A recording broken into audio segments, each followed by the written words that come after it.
right, good morning and welcome to B-Stocks. I hope you're keeping well from wherever you are.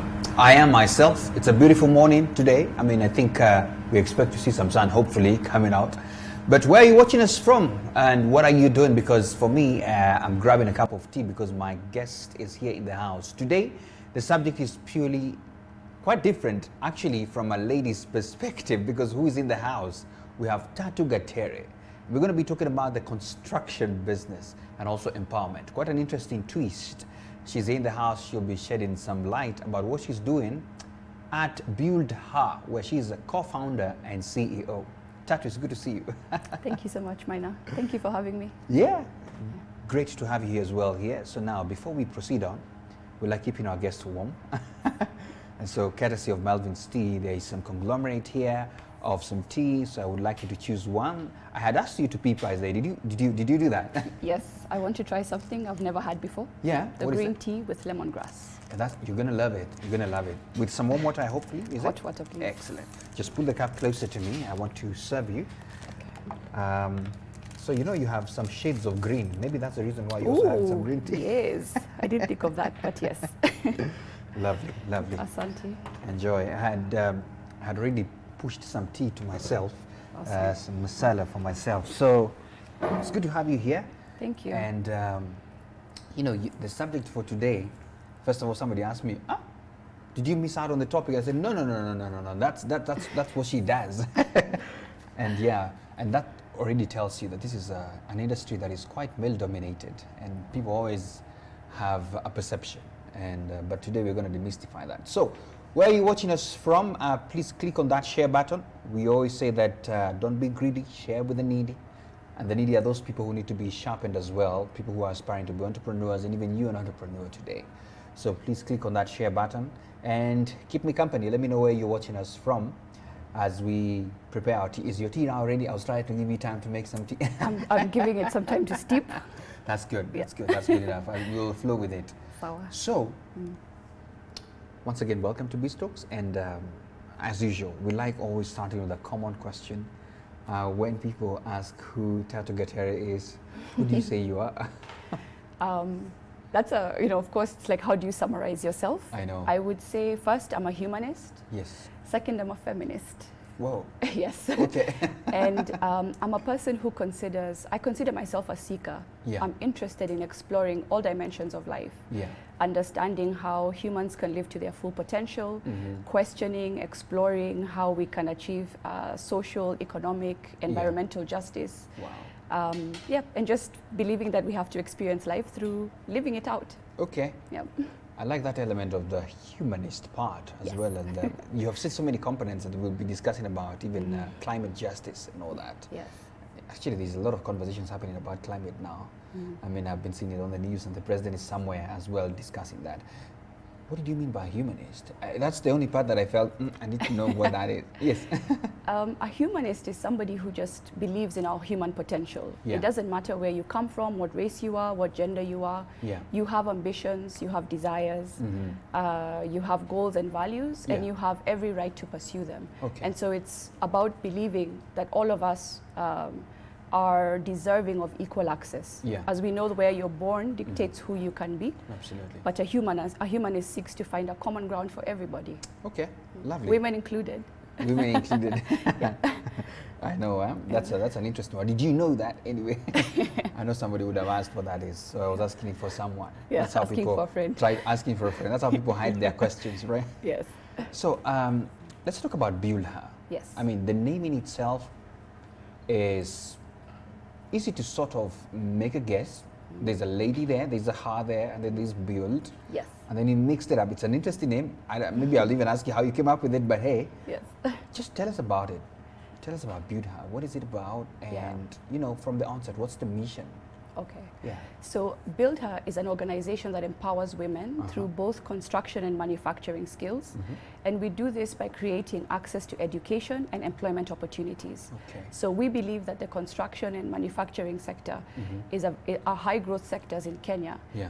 Yet if you look at it, women are underrepresented. Yeah. And one of the questions we ask is, why is that? And in the spirit of what access and what structure is needed to encourage equal players, men and women in the sector, we're looking to answer that question of what do women need and what is lacking to integrate women into construction. Wow, that's interesting. And by the way, can I ask this question? Why construction? Yes, absolutely. You know, first of all, my background is in architecture, so it's a legitimate question to ask. Okay. So in about 2015, I moved from, so I went to school abroad, worked, the last place I worked was Seattle, then I moved to Johannesburg, South Africa, where I also worked in architecture.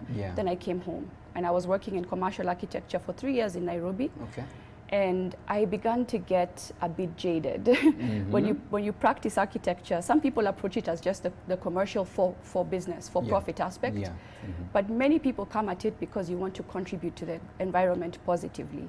And that was my calling. I wanted to design and build, but I wanted to help equalize communities, give beautiful spaces to communities. And Kenya is very profit driven. So I found myself just questioning a lot. And in 2015, I left commercial practice and I took up a leadership position for an NGO working in Kibera, developing public spaces. So it was designing. A leap, huh? Yes, yes. So designing and building public spaces. It wasn't in a cushy office somewhere. It was on the ground with communities, through workshops, through capacity building programs, and not only designing but building as well. Wow. And then through that experience, I launched training programs for youth. And actually one of my biggest passions is youth empowerment. And was the entry for the work I do. So when I was empowering youth, teaching youth how to build buildings, I would notice when it came to the training, the women always pushed to the back. And the men were there like, okay, show us, what do we do? What do we need to do? So I'm looking at the women, where have you gone? But when it came to the job, the women want the job. So I was like, this is a discrepancy here. You want access to the job, but you don't believe that you can understand the training. Why? So for about 3 years, I tried to get women into training and continuously failed. And after that, I was just left with this a desire to understand why is this happening to women. And that question got answered by launching Buildher with my co-founder. Wow. We're talking about it, and I think my producer is going to show a bit of the website of the Buildher website, and I hope our viewers can see that as we're going. So where are you watching us from? As you enjoy that view of the website, I mean, I can see some of you already telling me that you're keeping me company here. So you can see a beautiful website right here, and you know, we're going to learn a lot. I see model values, impact, employers, team, and even your contacts are there, and amazing ladies in the construction sites. Hey, this is lovely. This is beautiful. So Mabeni King, thanks a lot for joining us. Samuel Baraka, you actually promised that you'll be watching. I can see you are right here. He's watching in Nairobi. Geoffrey as well, Alemba is tuned in. Thanks a lot. Where are you watching us from as we have this amazing conversation with Tatu? Now, this is interesting because, as you've said, it's not just in the construction industry, by the way, because I think we have, let me use the word stereotypes. We have some stereotypical angles where we have decided to call some jobs for men and some jobs for women. And when somebody tries to do the vice versa, it's like, Allah, what are you trying to do? And that can even sink into the people. And that's why you're saying even sometimes the ladies would be pushed back and they're okay with it. So you had to do a lot of empowering in itself, right? Yes. To tell them they can also do this thing. Yes. But just before we get into that, was it always, I like the push because it was a desire to see something, but were you always thinking, I have to get into entrepreneurship, or this was like a need that you saw that you had to really satisfy? That's a very interesting question. So when I was 13, I had my first business. I was selling jewelry. 13? Yes, and it was so funny because I had, unfortunately, sorry mom and dad, discovered alcohol. So I was selling my jewelry to buy some booze. And that was my first business. Then I did, because I was looking for money. Nobody's giving me money and this alcohol looks nice. But then I discovered I enjoyed making jewelry and I enjoyed making money. But I think through high school that kind of got lost. And then I went into architecture and didn't really think about entrepreneurship.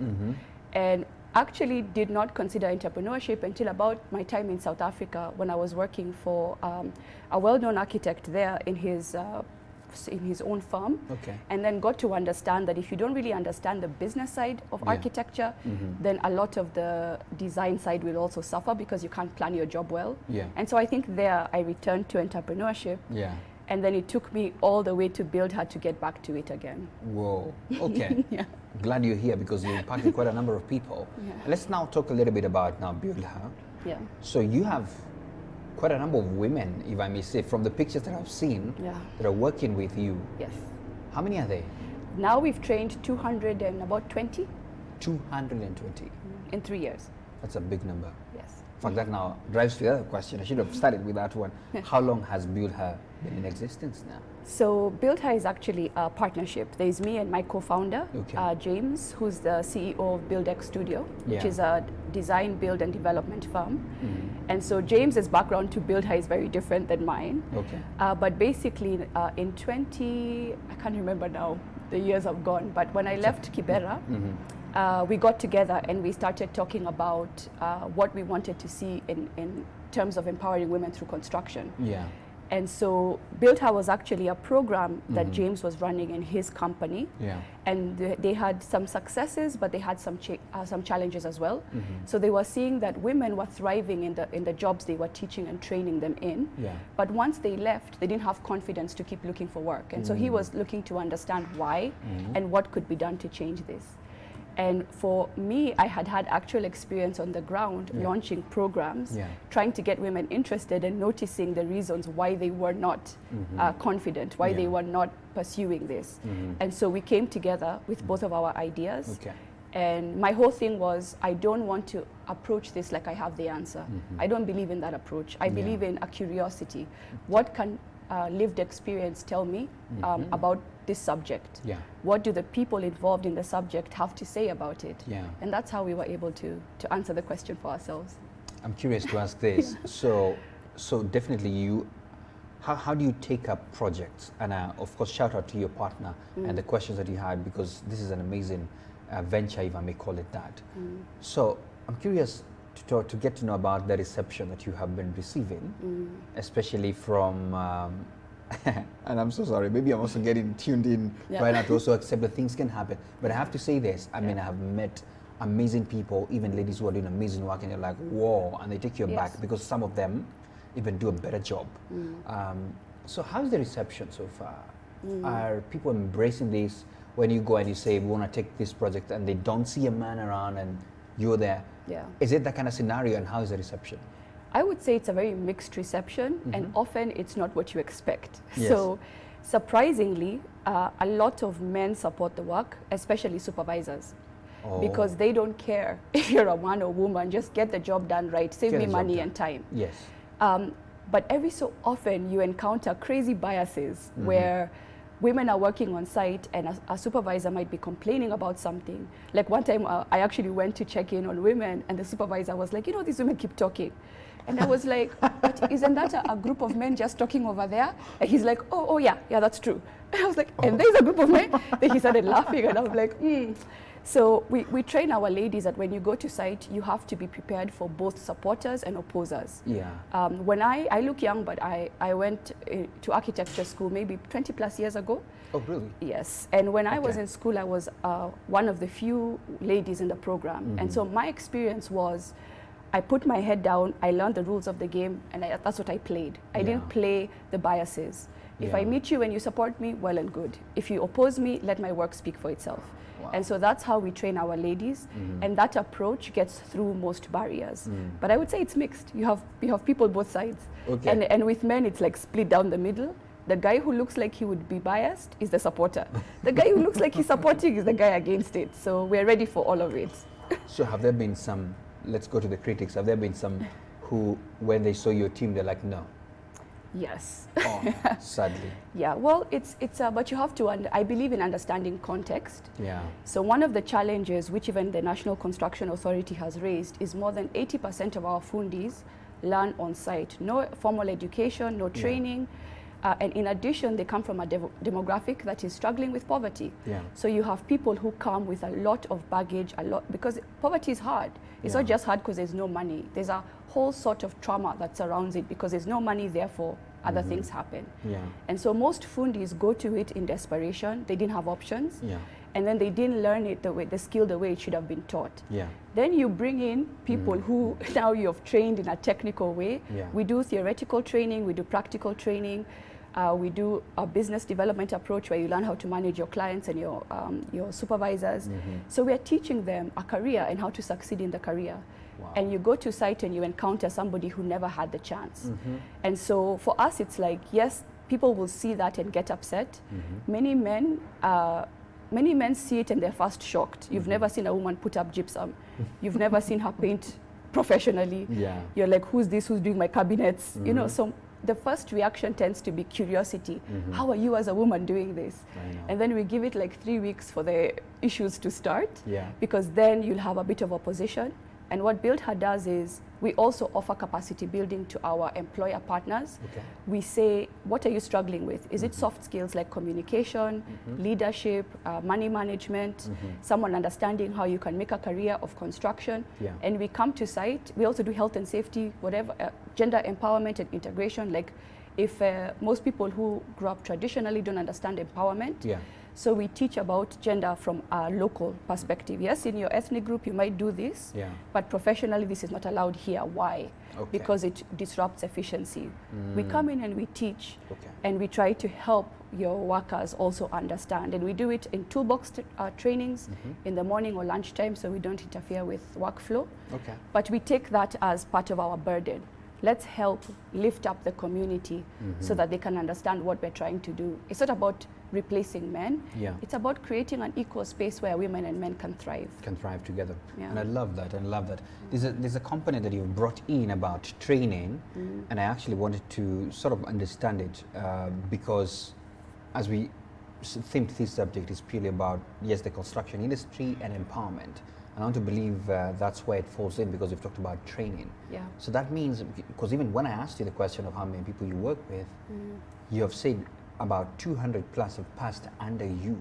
Yeah. That simply means you have empowered, trained, and those people are now independently doing things by themselves. Yes. So is that a model that you're doing, or how are you going about your business? So we have two models for transition to work. Okay. We have placement, where we place you with employers who we have relationships with.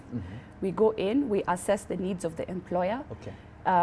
And it's, it can be NCA1, the different categories of contractors based on the value of the job. Okay. So we like to work with people with a reputation in the industry, who are known to perform on time, in budget, and to high quality standards. Yeah. Because they are people who are looking for specific, skills. They're very direct about what they know need. what they want, Yeah. yes. So we come in, we assess what you need, and then we go back to the training. If there are elements of what you need that we're not doing, we try to include them in the next cycle of training. Okay. So literally, our training, we have 3 cohorts a year. The training changes a little bit every cohort depending on feedback. Okay. So we place women with those employers. The second track is we empower women to do self-placement. So that is, you're walking around, you see a job, how do you go ask for a job on that site? Yeah. Even in the MTA. Because a lot of it, people walk in, Yeah. Yeah. And the thing about construction is there's a gatekeeper. You can't just go and say, I want to interview. That watchman has to believe you're a fundi. Yeah. So what do you need to do? What do you need to carry to show you're a fundi? If a supervisor says, okay, Sawa, come show me what you can do, you have to have tools ready. You're Nobody's going to be busy giving you tools on You're site. right. So we have to prepare them. Then self-placed, also we teach you how do you structure the terms of the job. Because one of the things people, if you're not exposed and taught, you can imagine your first job, you had to clearly understand the expectation. This wall should be built in how long? Yeah. What are you looking for in terms of number of stones in how long? This wall, when does it need to be done? Who's my direct supervisor? Who should I talk to? So we just teach them professionalism so they don't go and then get confused in the process. Wow. Wow. I feel like clapping, that's pretty good. Because, I've had some experience in a construction site where I feel I should have known you earlier, but we'll talk about that later.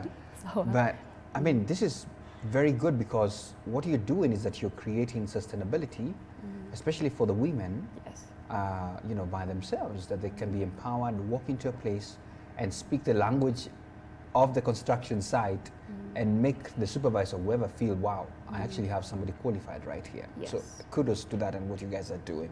Asante. I want to get into a little bit of how you do a few things there. Yeah.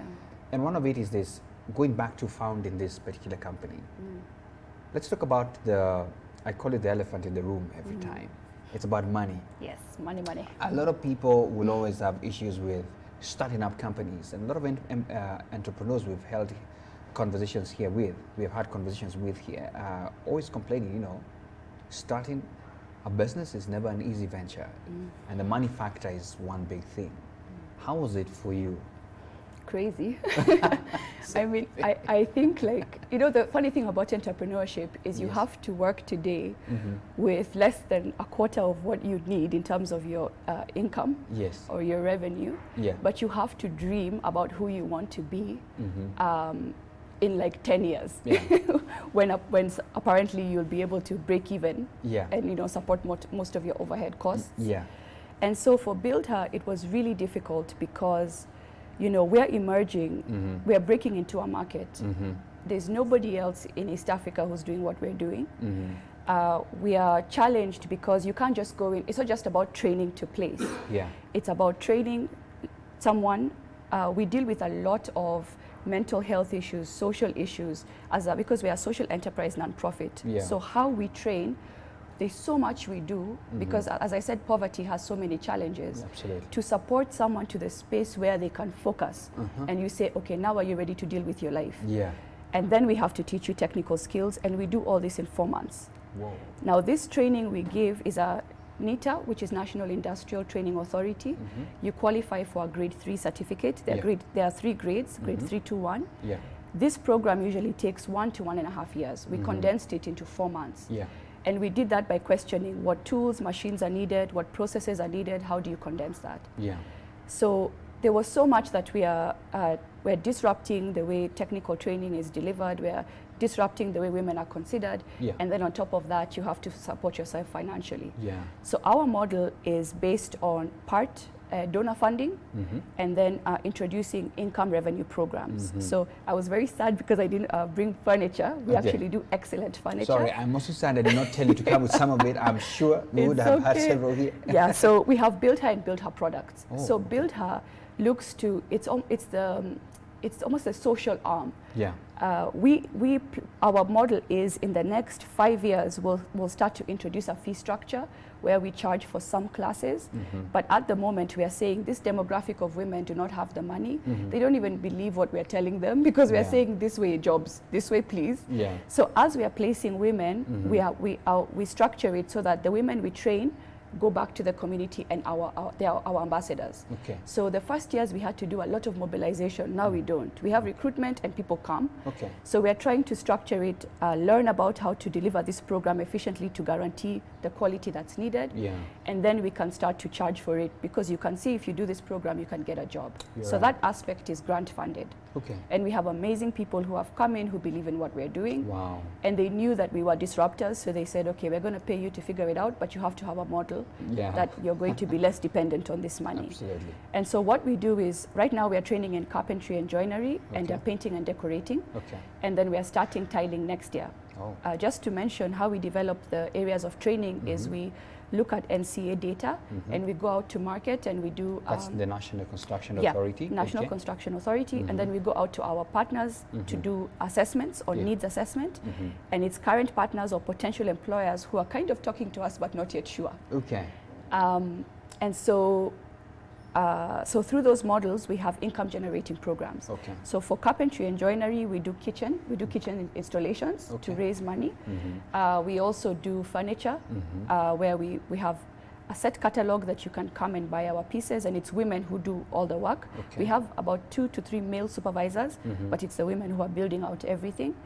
And then for painting and decorating, which just started, the idea is next year we'll be able to take on subcontract jobs. So if you want to hire us to do painting for your business, your home, if it's small, the ladies can do it on their own. Okay. If it's a big contract, then we'll take it on. So do you actually have some sample pictures on the website, or you are yet to On go up? Instagram? On Instagram? Yes. Okay. Are you okay, on no. Let me tell the team, if you can go to Yeah. the Instagram, there's Yeah. a Underscore producer, if you can go to the Buildher Instagram products. page and check it out. There's some very nice pictures there of furniture and all those kind of things, yes. So please go ahead. Wow, that's interesting, because definitely we have to think through about sustainability and really doing Yes. things on our own in a way that is very sustainable. Let me just give a shout out, because people are going to fight me if you don't It's okay. talk to them a bit. So thanks a lot. Franklin, well in, yeah, we're tuning in from Lavington. Okay, karibu sana. Someone is watching from South Sudan, Mambo. I hope you're safe there. MD Kavita from Limuru saying, Buildher, oh yeah. I think they know you. Kavita, yes. Yeah, Samuel as well watching from Nairobi. So where are you? This is an interesting conversation we are having here. Just purely looking through construction and empowerment. Such an amazing way of combination of businesses, sustainability, thinking through as well, and empowering other people. So let's talk about, and I love the fact that you've talked about, you know, thinking finance, thinking about independability, and shout out to those people who believe in such a cause and come through to ensure that it thrives in itself.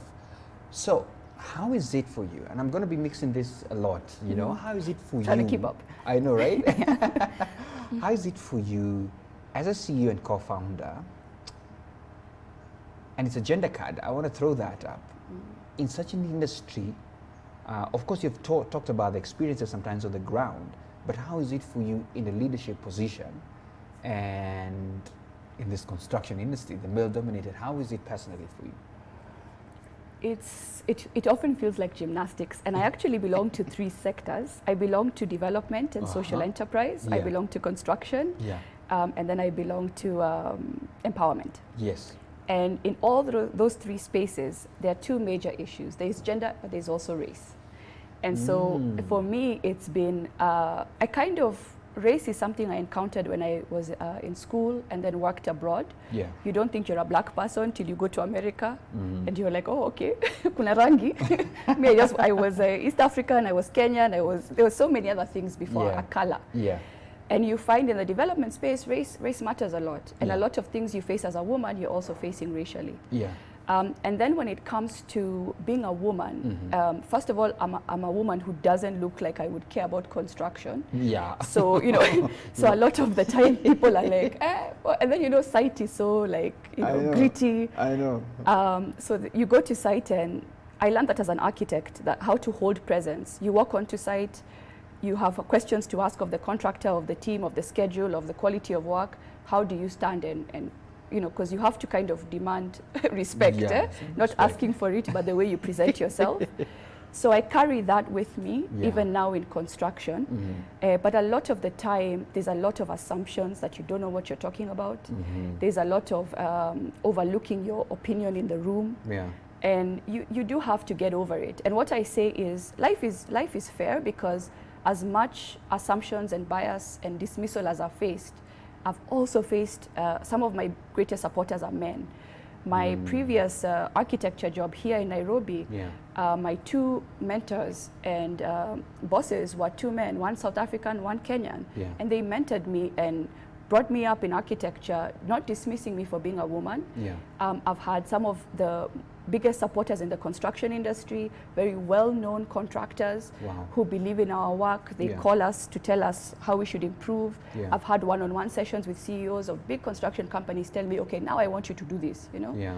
One of the funding areas that's really growing for us, and it's great because it's funding and access to jobs. We have a lot of developers who are coming to us to work with us, people who are trying to build and also ensure a brand identity. Yeah.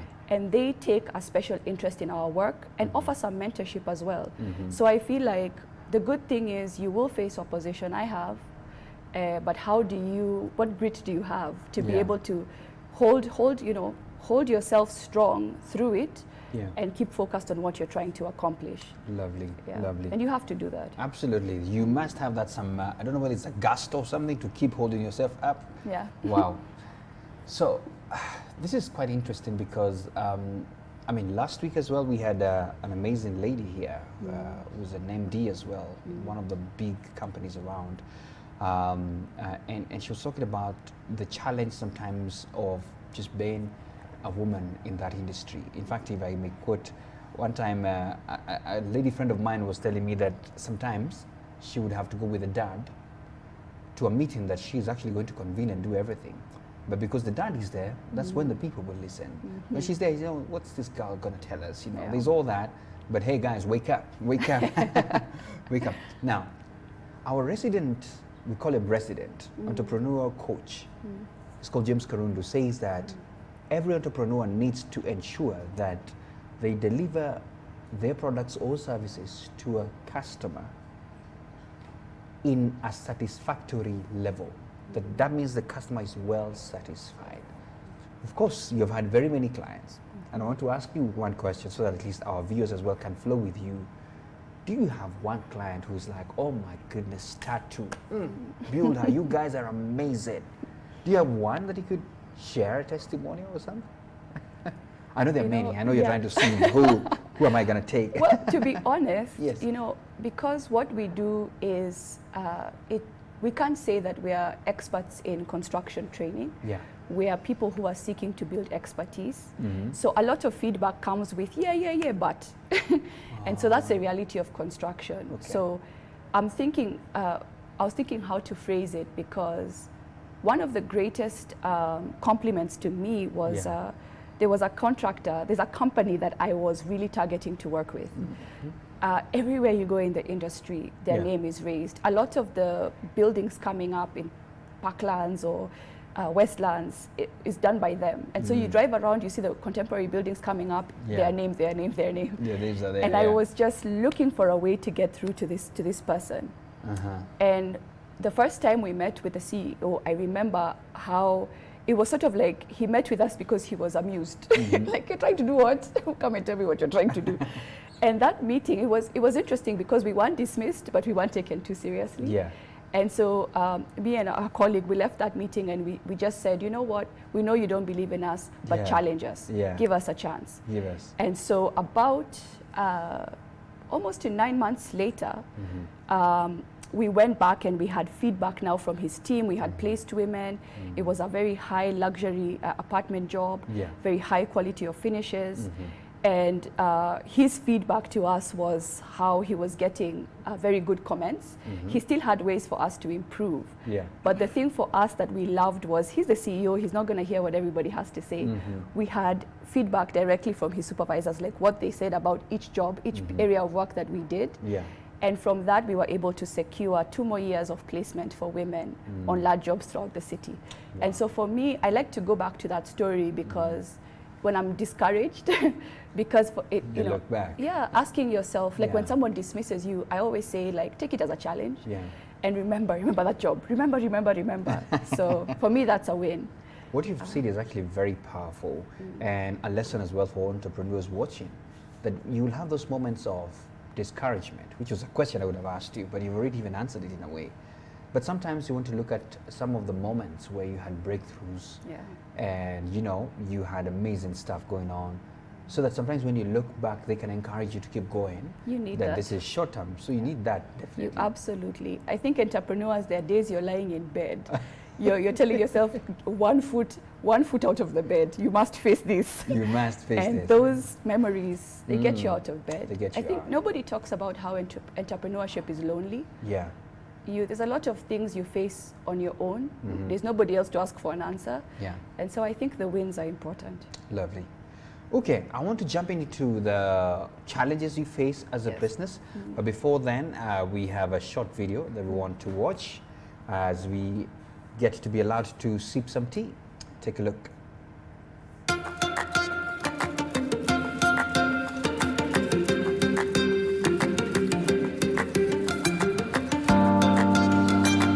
Yoga imenisaidia kuwa na physical stamina, kama kufanya kazi ile ngumu kwa workshops ama kwa sites yezi nilemea. On the other side, imenisaidia pia mentally. Naweza kuwa na stress zangu zinanisumbua, ama vitu mingi zinanisumbua kwa akili. But the moment nafanya tu yoga, ndakuwa relieved na niendelee kufanya vitu zangu kama kawaida.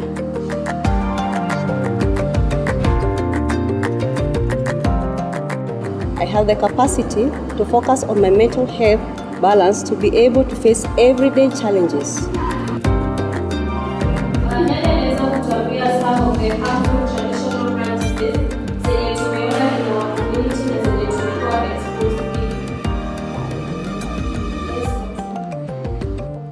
I have confidence in myself and the construction skills I'm learning at Buildher, which will help me create a better future for my family and I.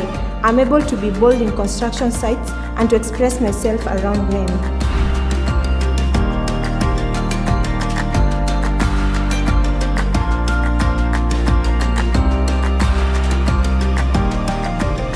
Problems are always available in construction sites. So through my training here in Buildher, I've learned how to combine traditional construction skills with the contemporary skills to be able to come up with innovative solutions.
My names are Caroline Onjikomgura. I'm 3 years of age. I'm a mom of 3, 2 girls and 1 boy. I stay in Uruma and I'm a fundi. Why Buildher? Because I wanted something that would change my life and to provide for my kids. I'm placed at Link, Littered. I've been there for 7 months. My challenges in placement is coping up with men in this, as far as this career is concerned.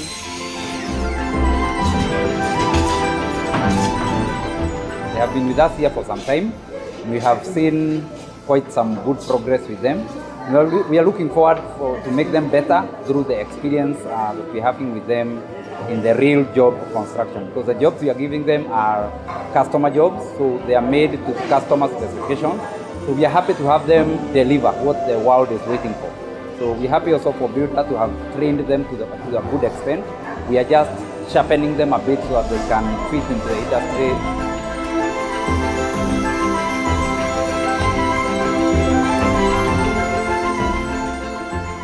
I'm a career woman now. I'm giving my best to my kids. I pay my own bills. And what motivates me mostly is when I wake up every morning knowing I have a career which I didn't have an opportunity to have. For women like me outside there, I'll tell you, construction is not for men only. Prove them wrong.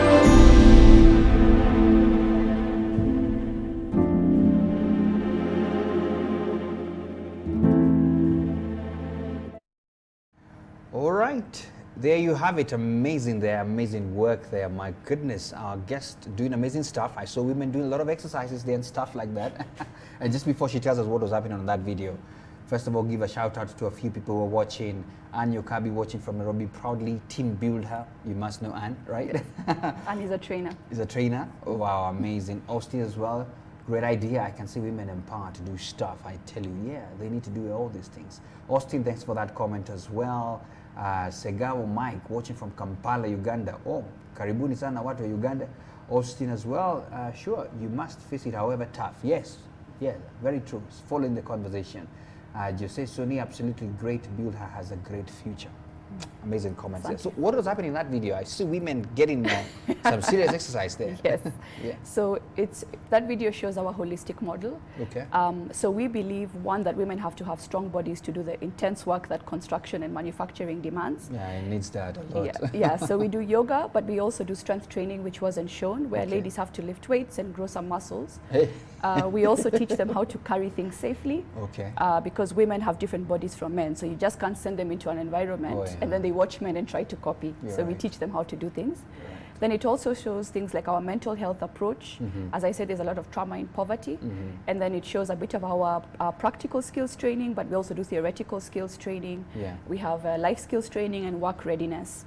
And Yeah. so unlike most TVETs, we do a lot, and people always say, isn't it too much? Yeah. But it's our data that showed us what is needed, and then we try to provide it for the women. Wow, this is holistic, all-rounded, that every woman there needs at least to get out of there and even do some physical exercise so that Yep. at least you can carry some of those blocks.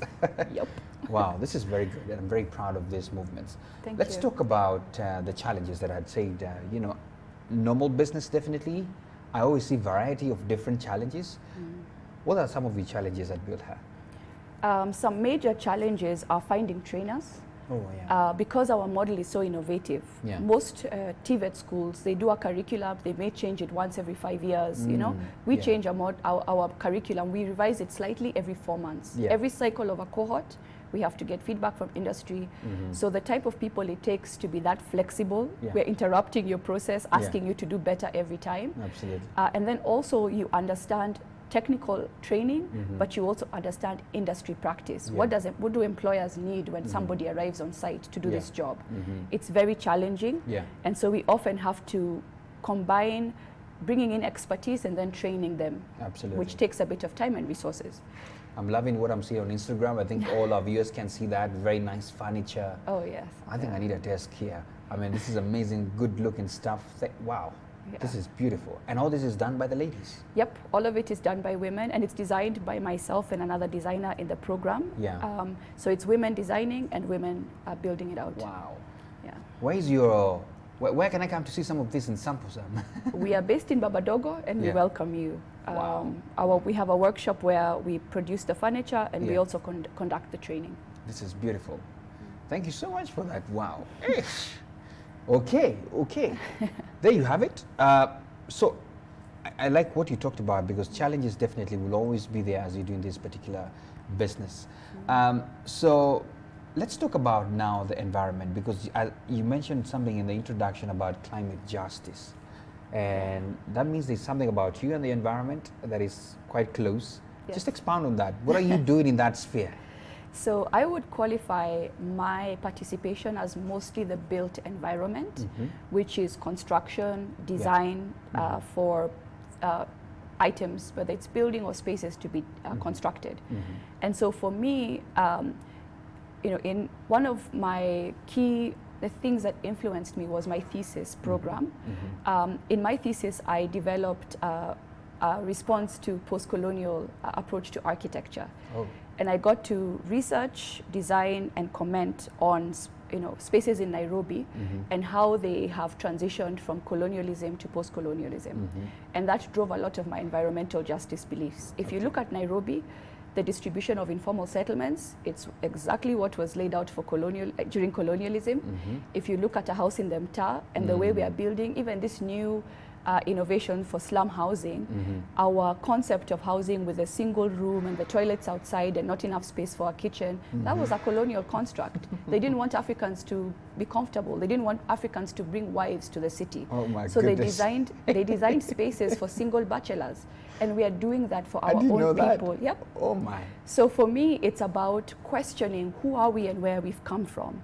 How are we constructing our spaces? Are we really, why is it that we don't have proper restaurants for kiosks, this kienyeji, for you to go have nyamchom or your githeri, your mokimo? Why is it that bandas look the way they do? Why aren't designers designing spaces to celebrate our local food? It's not an accident.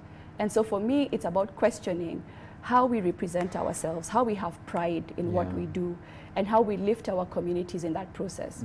Is it that if you live in Kibera or Mathare or Huruma, that you deserve to be exposed to open sewage? Why wouldn't the government think that that's enough of a, it's enough of a concern to fix it? Why is it that closed sewage is in Ridgeways or Runda or Muthaiga? So environmental justice looks at how we can equalize our spaces in the cities so that people have access to living conditions that allow them to thrive. Wow. Hey. I feel like you're quite quite many things. Yes. And it's amazing though, but I see the connection in all of this because it really informs your core in a way. Now, I want to veer off a little bit and just randomly now start throwing questions that are coming to you. Okay. One of the key questions is, wow, you are quite successful in your journey. What are some of the tips to your success journey that you can share? I think that's a question sent directly. Do you have some tips of, someone is looking at you and saying, oh my goodness, this is a good, successful journey. Yeah. Well, thank you. It doesn't feel like that all the time. I know, right? But I think I would say what helped me is to become clear on my values. Yeah. I'm a value-driven person. Okay. So that helps you understand that sometimes you're in the trenches and the thick of things, and you're figuring it out, you're persevering because of those values. Yeah. And then it also helped me understand that my career and my income can match values. Yeah. They cannot be separate for me because they're that important. You're right. And then I've also embraced failure because I like, people see you and they're like, oh, you're doing so well. Hey, the number of times I've cried, crashed. So failure is a part of the journey. Wow. And I think if you embrace that, then you can then continue to live by your values. Wow, lovely. Let's talk about another thing here. Advising future women architects, who are pursuing this particular side of the careers, which is quite still male-dominated. What would be your key advice to them? Perseverance. Through architecture is a very hard degree Yes. and a very hard profession to belong to. I appreciate all those So, things. so perseverance. Yeah. I think curiosity. Yeah. Don't assume that when you go into something, it is how it's laid out for you. Question. Yeah. And then also determination. I remember to get the job in South Africa, Yeah. I had someone tell me, I'll be in this part of the US in 2 days. Yeah. I can interview you on the 3rd day. And I was in a totally different part of the country. I had to drive 20 plus hours Yeah. because I couldn't afford a flight at that point. And I went because I thought I'll get the job or I'll get knowledge. Yeah. Either way, it's worth it. And I Wow. think determination for me is important because then Yeah. you can craft your own path in the architecture profession. Very true. Very true. Let me jump into YouTube and see whether we have quite a number of people here. Frank, yeah, we are live and watching. Thanks a lot for checking us up. And Kimoto, interesting conversation. Ruth Muihaki, awesome stuff. Yeah, and amazing content as well. Thanks a lot, guys, for watching. Keep them coming. And if you have any questions, I'm about to jump into that part as well. I've already started seeing some of your questions. Passionatum. Wow. Sorry, I'm trying to pronounce it well. Yeah, it's actually Pashotam. Pashotam. Yes. Salute. Yes, we salute you as well. Esther Wanjiku, Women Empowerment, great work as well. Yeah. Joey Sony, absolutely great. Thanks a lot, guys, for watching and all your comments as well. So we are now getting to the sharpening each other's because a lot of business people are watching you, and of course they have questions. Some of them send in advance, so at least we can always share with them. Let me just sample a few here. I think you've talked about the tips for the success. Let's talk about what do you enjoy most about being an entrepreneur? I think I enjoy challenge. Oh, I do. I enjoy figuring out, and I realize not everybody does, so even my team sometimes are like, the questions are not that exciting, but for Yes. me they are. When I meet a challenge, Yeah. I like the whole exploration of what does it take yeah. to understand the challenge and then to solve it. And then I love the growth. It's amazing to me to see this furniture line. Yeah. It was an idea. Yeah. And then now they're the products, and you have customers telling you very highly crafted furniture. You're like, wow, this is Yeah. good to hear. Super quality. Yeah. So I think the whole process of, I consider it like birthing an idea, Yeah. and then it becomes almost like a baby that you're watching grow. Yeah. But it also has its own path. A business, you can't really dictate a business as much as you'd like. You have Yeah. to understand the market is also kind of responding and influencing you. Absolutely. And that whole journey of your vision Yeah. plus the market response is exciting to me. Lovely, lovely. Let me jump into another one as well. And I see why you enjoy what you enjoy now. Challenging yourself. But I think somebody else who always said, constantly keep challenging yourself. The day you stop, Yeah. then you're done. I think if you don't challenge yourself, you're dead. You're dead, right? Yes. I like that. Somebody's asking, any secrets to your success? I think we've answered that. But is there any other secret you have not popped out? First of all, there are no secrets. There are no it's just secrets, being in that trench and digging till you get somewhere. There's no secret. Just keep digging. Yeah, and research, research. Yeah. Be curious what other people are saying, even if it's not directly related.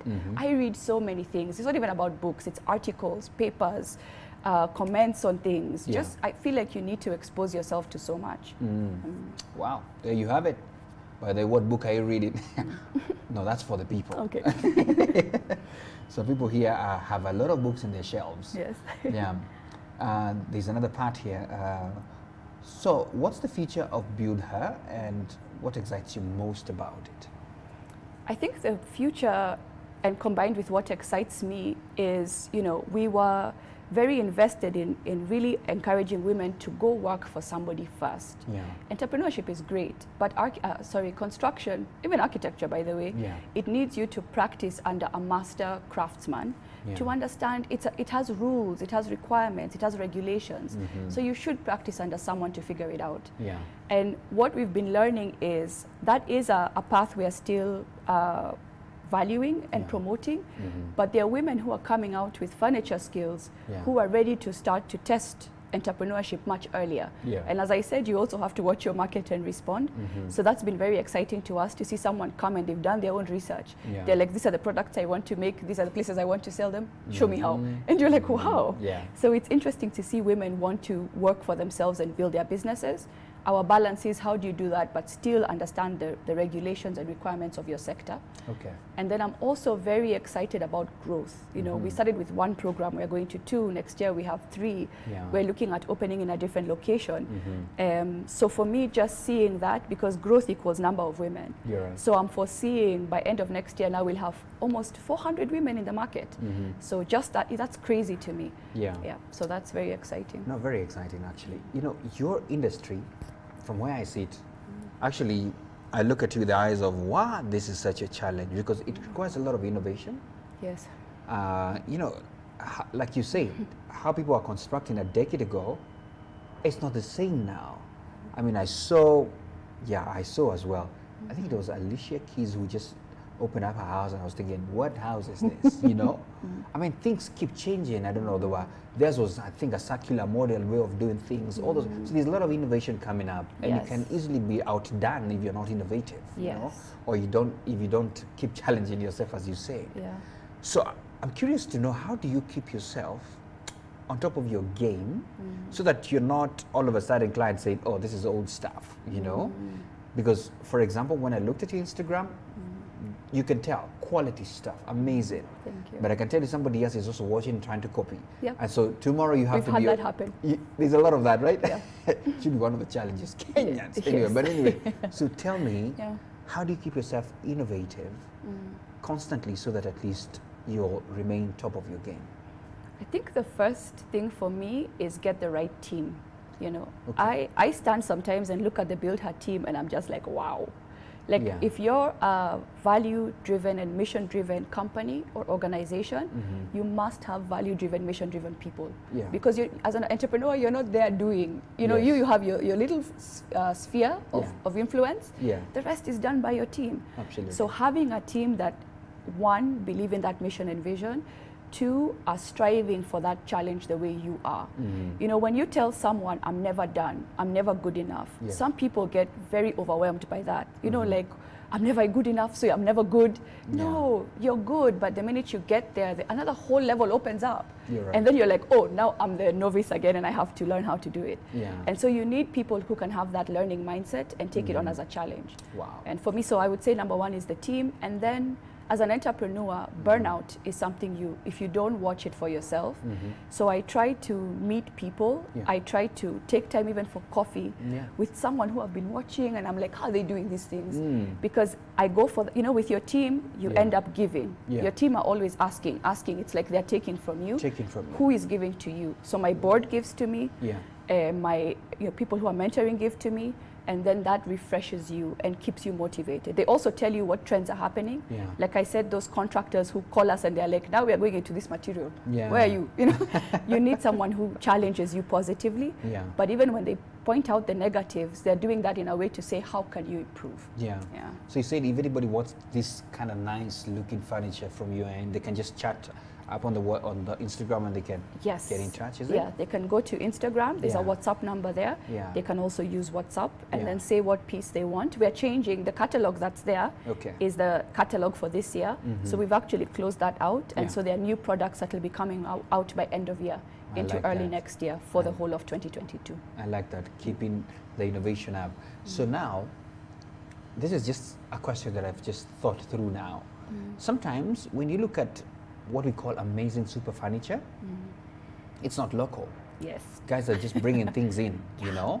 And I'm pro buy Kenya, build Kenya, you know. Yes. I mean, I'm pro that. Yes. So is that a notion you stand with, or is it that just Kenyans haven't really sampled our amazing local stuff? What's your stand on that?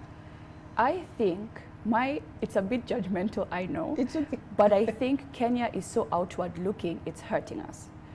Like, I am not an economist, so I'm saying that disclaimer. It's okay. But it really hurts me that a lot of our products are external facing. Yeah. Produce to export.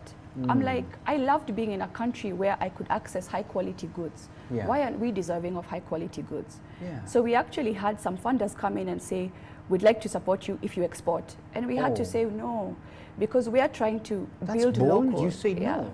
Yes, I mean, that's the thing about development. The development side, and we also have funders who tell us, you must learn to say no. I've had mentorship to Yeah. understand this. Okay.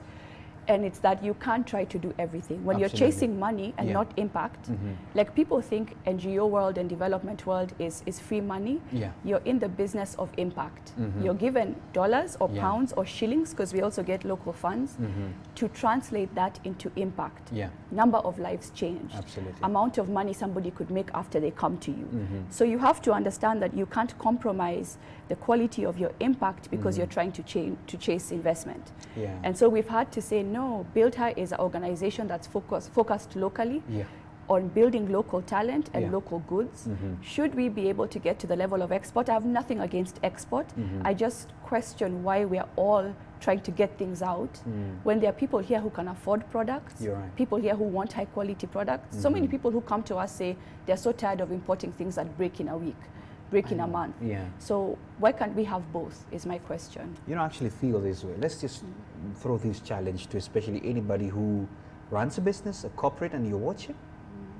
That furniture that is even outside there, where did you get it from? Is it bought here? Is it made here? Well, we have this super quality, amazing stuff. It's just a challenge I thought I should just throw to them. Yeah. Because we imagine if just 50% of all corporates in this country ordered from your end, Thank you'd you. have to get how many more women? Yeah, thank you.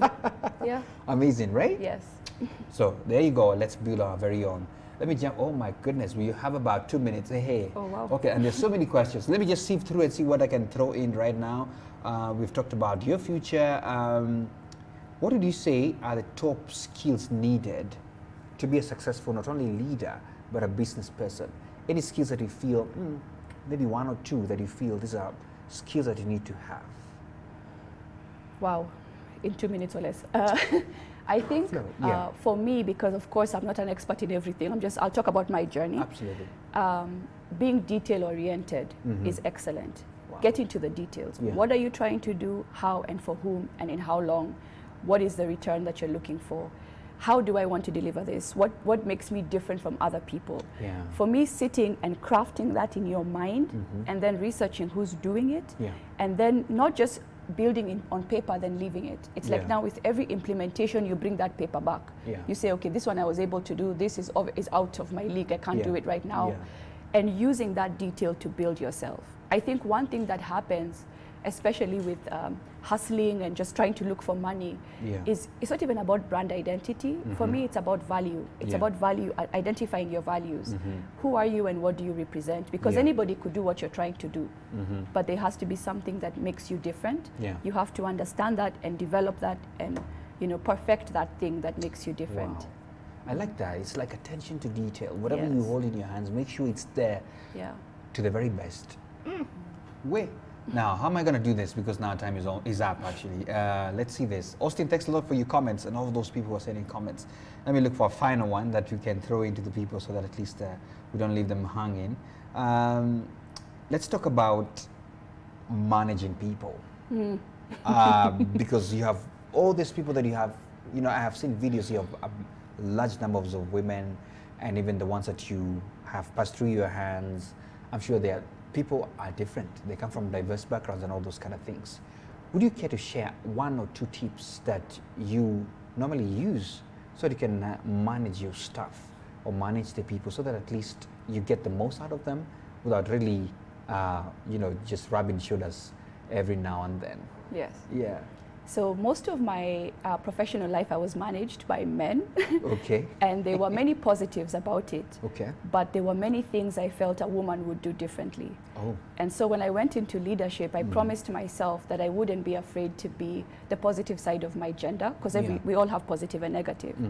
And I think women care about collaboration, we care about co-creation, we care about being value-driven, we care about everybody getting as much as possible, because sometimes you do have to leave somebody behind. Yeah.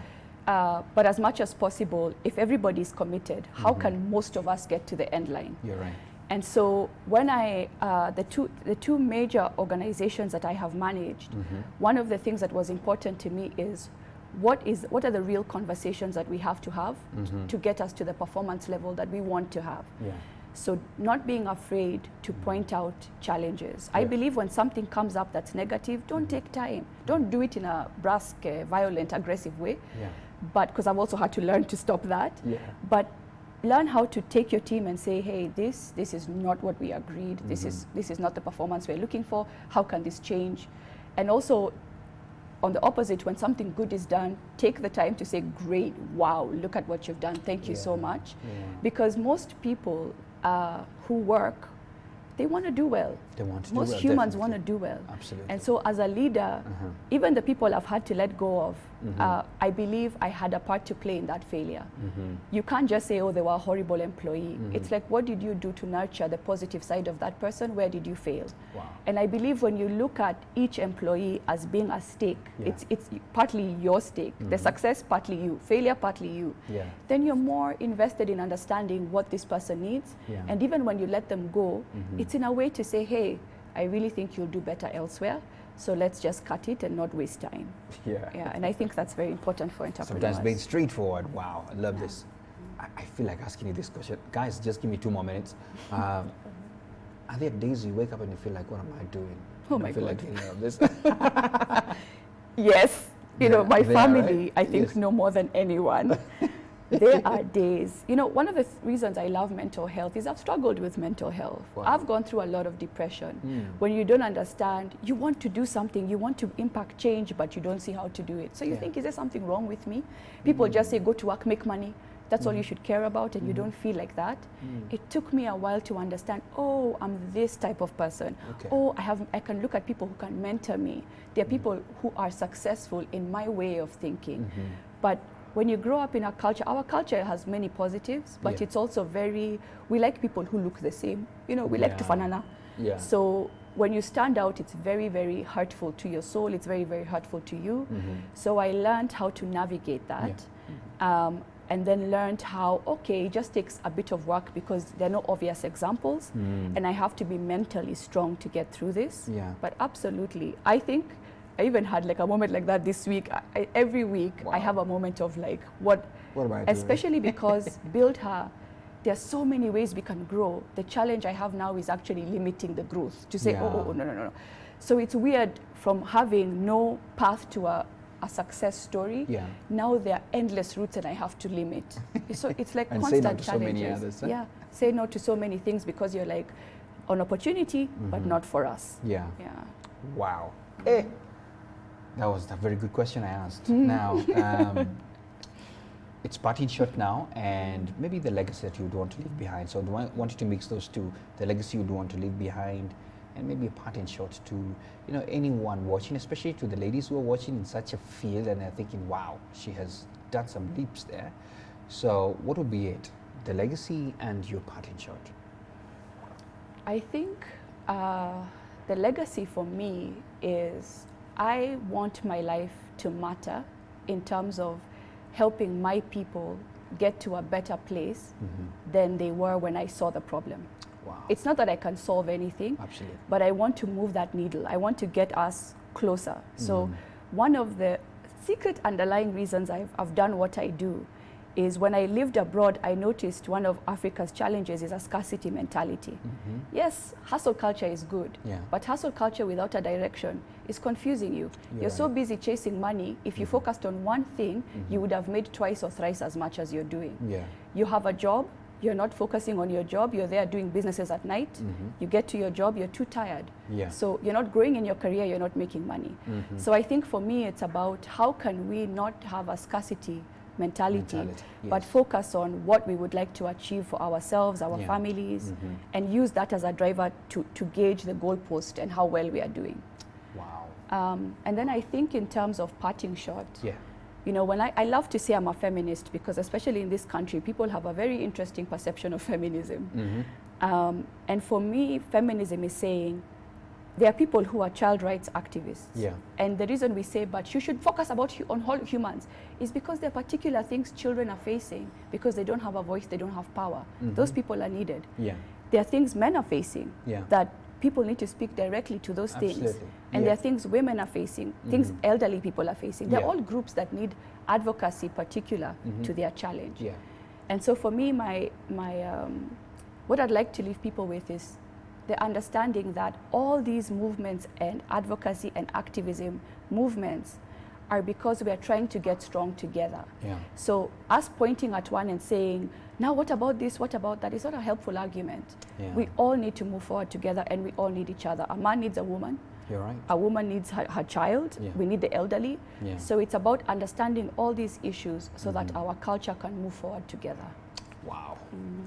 What a way to end. I feel like we could have talked for 2 more hours, but time is not on our end. Sometimes 1 hour just dashes like this and you're like, oh my goodness, thanks a lot for all your comments. That was fast, right? Yeah, I'm a bit confused, yes. And of course, Mac, thanks a lot for your comments as well. Oh, somebody's in the yoga. And they say that they like the scope of your work, especially the fact that it's also data-driven. Amazing, amazing. Goodness Lord, I don't even have time to talk about our products, but hey, I hope you managed to have a peep through our nice shop there. Maybe you need to think about it to bring in one furniture here so we can always talk about it. Absolutely, I'd love to. Saying, yes. So guys, that closes it up for us here at BizTalks. It was an amazing conversation with Tatu here, CEO and co-founder as well of Buildher. So go to that Instagram page, check what they're doing. Amazing women doing amazing stuff there. And you can purchase 1 or 2 things there. You'll be empowering someone somewhere. Hey, it's over. Okay, see you. Bye-bye. Keep working. I find women to be very powerful and very resourceful.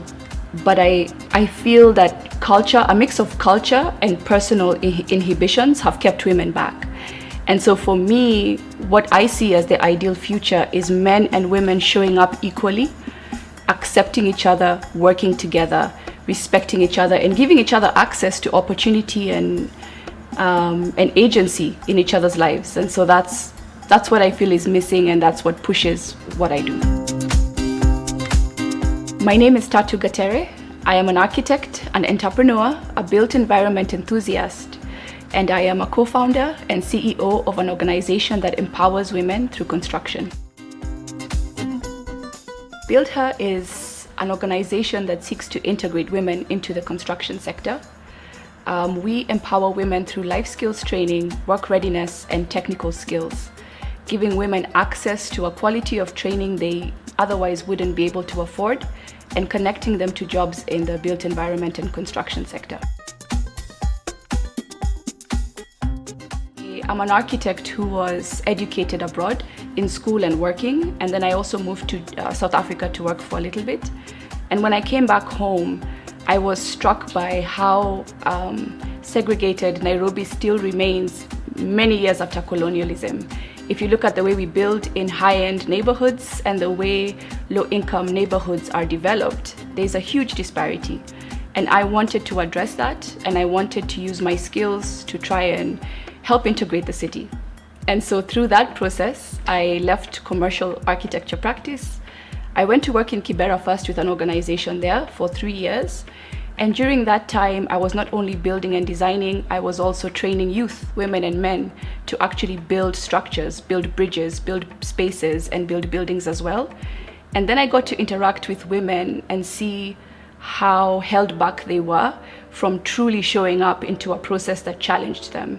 Yet they were kind of curious about it. So for me, that process of observing women and watching them held back from participating in the built environment led me to want to do something more actively.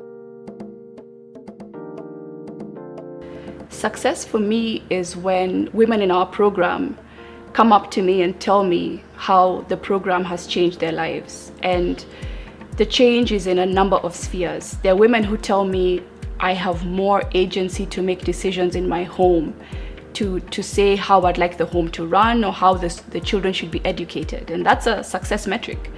Another woman will tell me how she was dependent on her family members or her husband or other people in her life, usually men. And so she didn't have any decision-making power in any area of her life. And now through going to a job every day and having that confidence and making money, she's able to stand up for herself and make better choices, believing in yourself, challenging yourself positively, and accomplishing your goals. Any area of success in those areas is a win for me. For me, the future of women is women doing whatever the hell they want to do. No dictation of what a woman can accomplish or can't accomplish. If I look back to my architecture education, I was one woman in a large group of men, and I never once thought about it because I had decided to be there. And I think we have to understand that women are not interested in playing a part anymore. They want to show up fully for life. They want to participate fully for life. And even if it doesn't make sense to a man or it doesn't make sense to you, if a woman is deciding that this is a direction she wants to take, she has absolutely every right to do so. And so I see women participating in more and more fields where people may be surprised that they want to, contribute. But it's about you and your well-being and your motivation and your fulfillment in life and going in that direction. I love music, and sometimes you forget the older you grow, you stop playing music as much and something disappears. And I correct vinyl records and I have a vinyl player, and I love concerts, but with COVID, of course, it's smaller concerts. But just exposing myself to music and art and culture and food, I think that's what keeps me inspired and alive. I choose to challenge fear and mediocrity.